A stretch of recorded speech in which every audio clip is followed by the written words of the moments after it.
आज के समय में सब कोई व्यथित है मानसिक रूप से। और उस मानसिक व्यथा का कारण क्या है? तो मानसिक व्यथा का कारण है हमारा अपना खुद का सोच, अपना विचार, जो कि गंदगी से परिपूर्ण हो चुका है। उसके कारण हम लोग मानसिक अशांत हैं और मानसिक व्यथा में है। और जब तक ये मानसिक व्यथा हमारी दूर नहीं होती है तब तक हम ईश्वर को नहीं समझ पाते हैं, ईश्वर का आलिंगन नहीं कर पाते हैं। क्योंकि व्यथित होना तो हमारा मूल स्वभाव है, किसी भी विषय पे हो सकते हैं। इसके संदर्भ में सुंदरकांड में तुलसीदास जी ने सुग्रीव की जो मनोदशा है, जब विभीषण जी मिलने के लिए आते हैं, जब रावण उनको लंका से निकाल देते हैं, तब सुग्रीव जी की जो दशा है उसके पंक्तियों से और रामचंद्र जी का उसका जो जवाब है, रामचंद्र जी का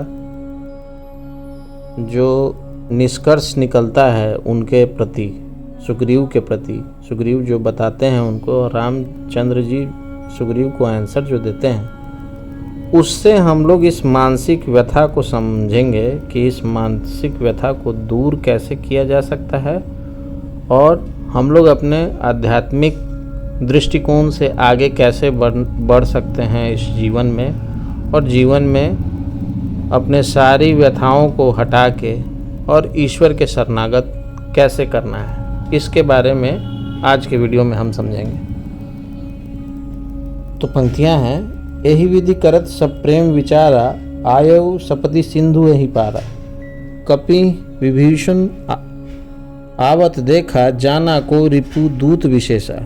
इस प्रकार प्रेम सहित विचार करते हुए वे शीघ्र ही समुद्र के पार कर गए जहाँ रामचंद्र जी की सेना थी, और वहां आ गए। वानरों ने विभीषण को आते देखा तो उन्होंने जाना कि शत्रु का कोई खास दूत है। तो जब रावण ने विभीषण को निकाला था तो उनका विचार क्या था? वो ईश्वर के बारे में सोच रहे थे, ईश्वर के बारे में अच्छा सोच रहे थे।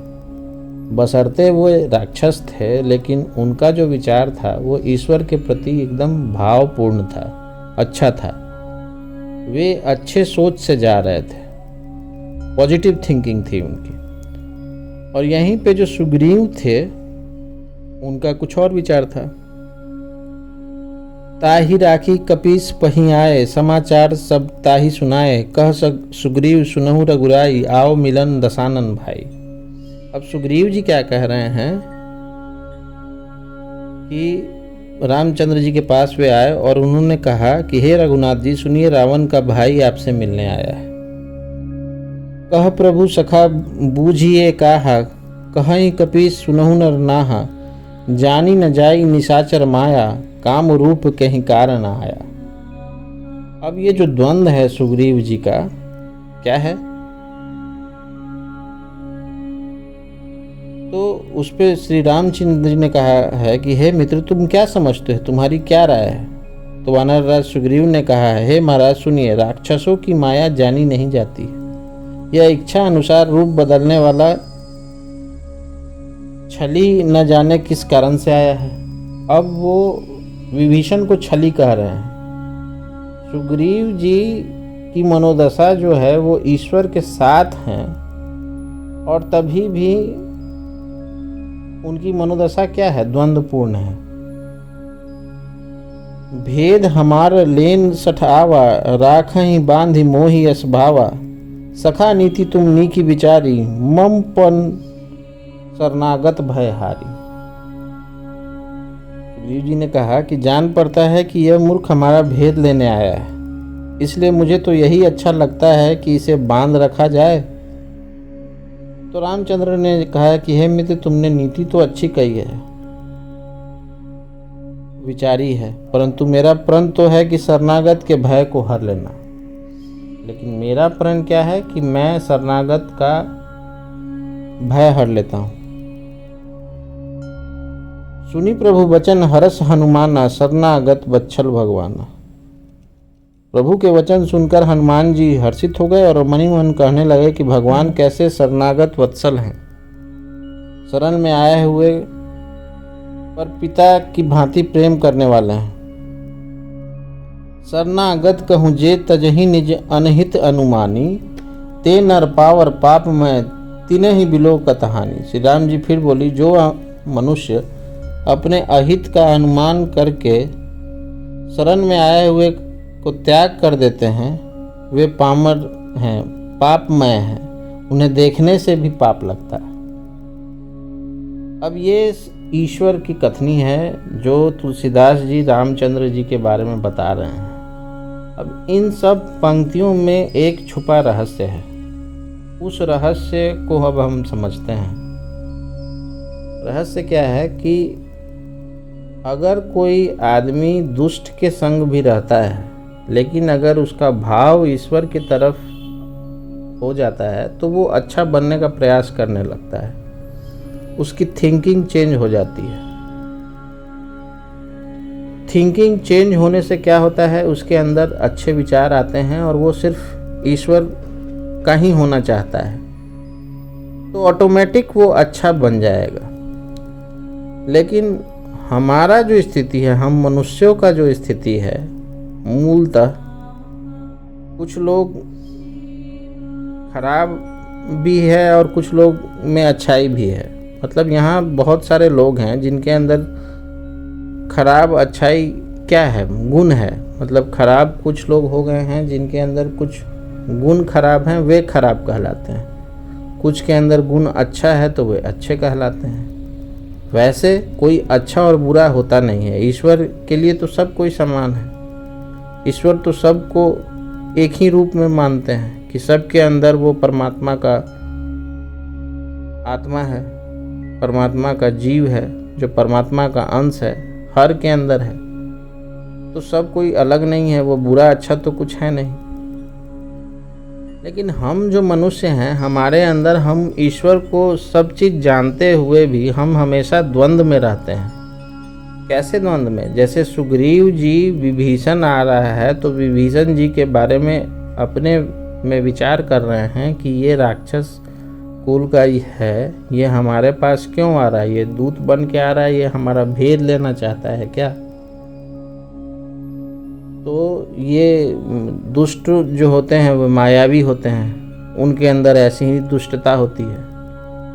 अब रामचंद्र जी ने उस समय सुग्रीव के साथ क्या किया, उनको सखा कहते थे वो, कि सखा देखिए, आपने बात तो सही की, आप मेरे बारे में केयर करते हैं, आपने केयर किया मेरे बारे में, उसके अनुसार आपने सोचा कि दुष्ट जो होते हैं, जो राक्षस कुल के हैं, वो माया में परिपूर्ण होते हैं। तो ये माया करके आया होगा, कुछ हम लोग का भेद लेना चाहता होगा। ये नीति आपने मेरे बारे में सोचा, ये अच्छी बात है। लेकिन मैंने भी एक प्रण ले रखा है कि मेरे शरणागत जो भी आएगा मैं उसके भय को हर लूँगा। और जैसे ही उन्होंने ये बात कहा है तो हनुमान जी ने क्या कहा है वहाँ, सुनी प्रभु वचन हरस हनुमाना, शरणागत बच्छल भगवाना। ये सुनते ही हनुमान जी हर्षित हो गए और हर्षित होकर सोचने लगे कि ईश्वर जैसा, रामचंद्र जैसा शरणागत वत्सल कोई है ही नहीं। जो कोई भी आदमी आ रहा है उसको जितना वो प्रेम दे सकते हैं, वे उतना प्रेम वो उसको देना शुरू कर देते हैं।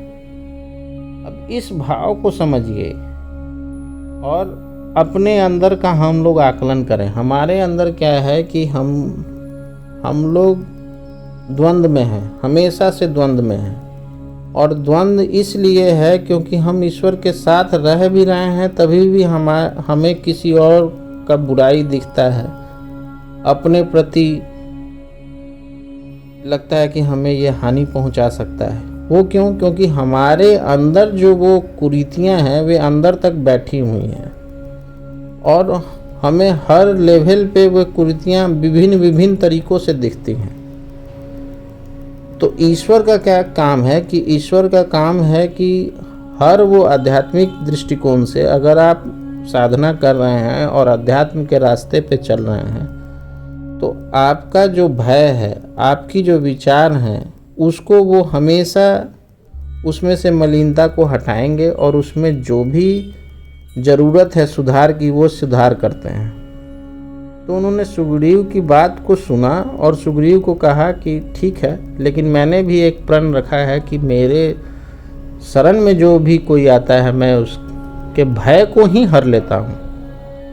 मैं जो भी शरणागत वत्सल है वो जैसे भी रूप से मेरे ओर आ गया, तो इसका मतलब है कि मुझे उसका भय हर लेना है, मुझे उससे कोई भी रखना नहीं है, कोई बैर नहीं करना है। तो यही ईश्वर का गुण है। ये ऐश्वर्य गुण हमारे अंदर भी मौजूद है। जितने भी दिव्य गुण ईश्वर के अंदर मौजूद हैं, वे सारे गुण हम मनुष्यों के अंदर भी हैं, क्योंकि हम उसी परमात्मा के अंश हैं ना।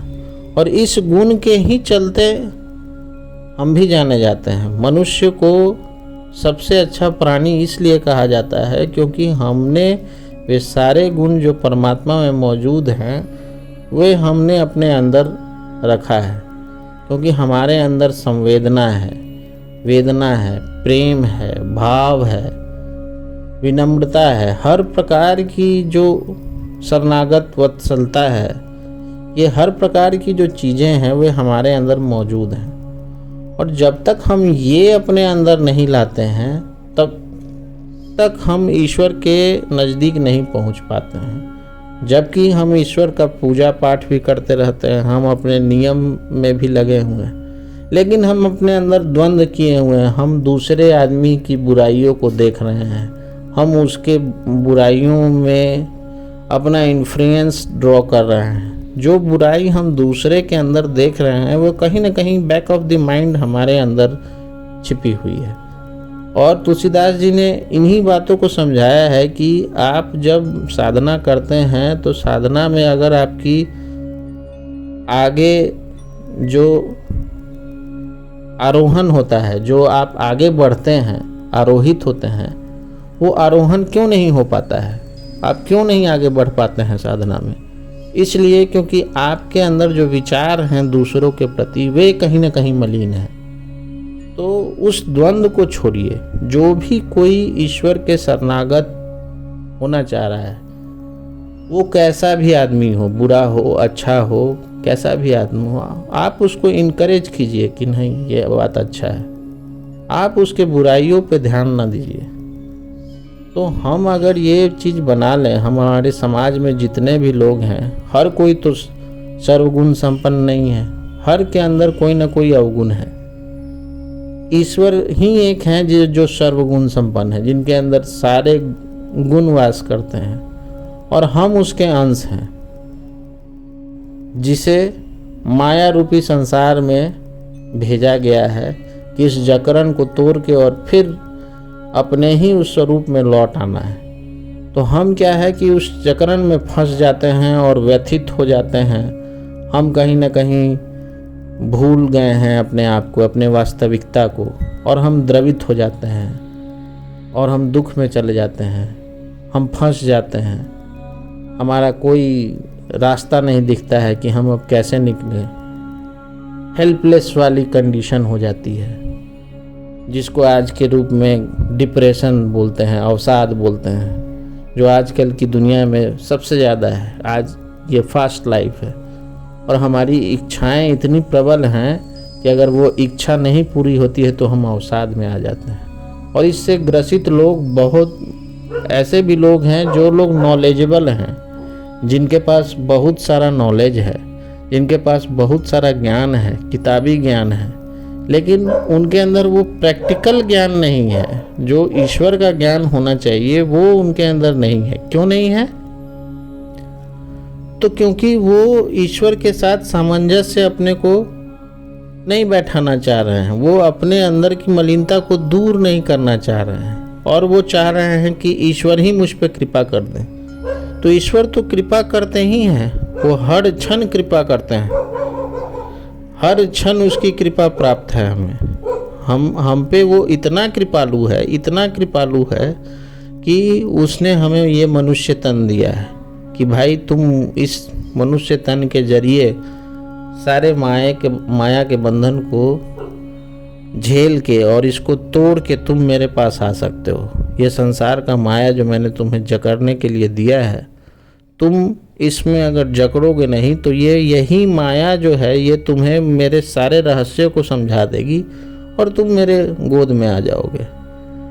तो हम इस माया का साथ लेके हम उसके शरणागत होने का कोशिश करें, न कि हम व्यथित हो जाएं। तो व्यथित कैसे होते हैं? व्यथित हम अपने पूर्वगामी विचारों से होते हैं, जो हमें पूर्व से आया है, जो विचार जो हैं हमें अपने समाज से, अपने परिवार से, अपने सोसाइटी से, अपने पढ़ाई से, ये सब जगह से हमने जो एक्यूमुलेट किया है, जो अपने अंदर लाया है, उसको तोड़ना होगा। हमें किसी के बारे में बुरा नहीं सोचना होगा, हमें इनकरेज करना होगा। कोई खराब से खराब आदमी अगर अपने लोभ के चलते ही ईश्वर के प्रति शरणागत हो रहा है तो हमें उसे भी इनकरेज करना है कि हाँ ठीक है। तो क्या होगा ना कि ईश्वर का संसर्ग से ही, सत्संग से ही उसके अंदर की मलिनता छूटने लगेगी और वो अच्छा होने लगेगा। और उनका काम ही है कि जो उनके शरणागत किसी भी भाव से हो रहा है वे उसका जो है भय को हर लेंगे। ये हमारा संपूर्ण विश्वास रखना चाहिए। तो ये मानसिक व्यथा जो है, जो हमें ये संसार दिख रहा है कि अशांत है और हमेशा डिस्टर्ब्ड है, हमेशा सही चीज़ से नहीं चल रहा है, तो इतने जगहों पे अगर हमारा ध्यान जा रहा है, इसका मतलब है वो सारी डिस्टर्बेंसेस जो है हमारे माइंड के अंदर भी एक्यूमुलेटेड है। तो हम अपने माइंड को जो है सिर्फ ईश्वर में लगाएं और ईश्वर पे संपूर्ण विश्वास रखें कि वो तो भाई शरणागत के भय को हरने वाला है। वो भय को हरेंगे ही, वे सारी मलिनता को दूर करेंगे ही, फिर हम क्यों चिंता करें। इस विषय को इस तरीके से सोच के हम किसी के बारे में निंदा न करें, न किसी के बारे में गलत विचार रखें, तब हमारी उन्नति आध्यात्मिक होगी और हम हर स्टेप पे ईश्वर के नज़दीक जाते जाएंगे। और तब हम ईश्वर के ऐश्वर्य गुण जो हैं उसको अपने अंदर मूलतः पूरी तरीके से ला पाएंगे।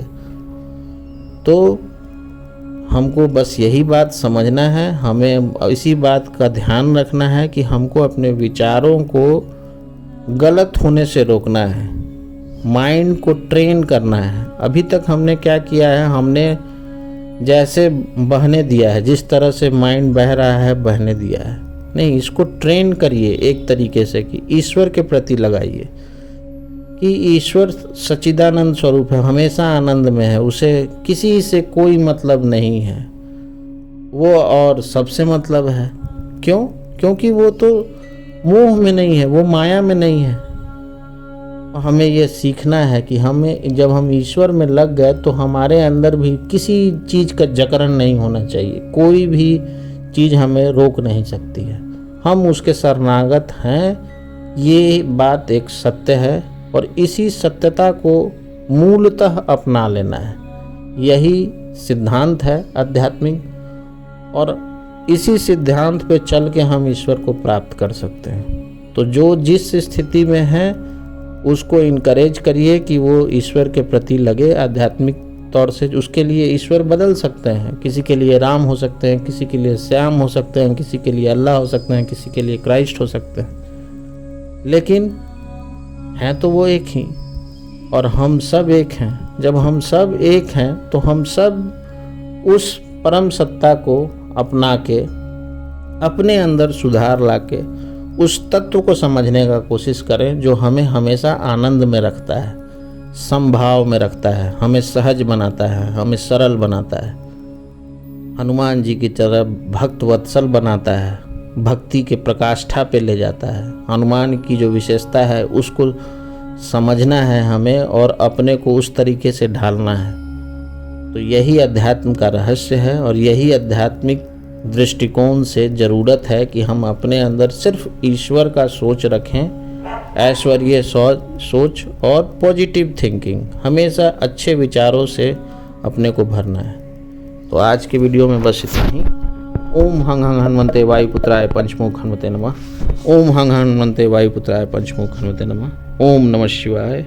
जय श्री राम।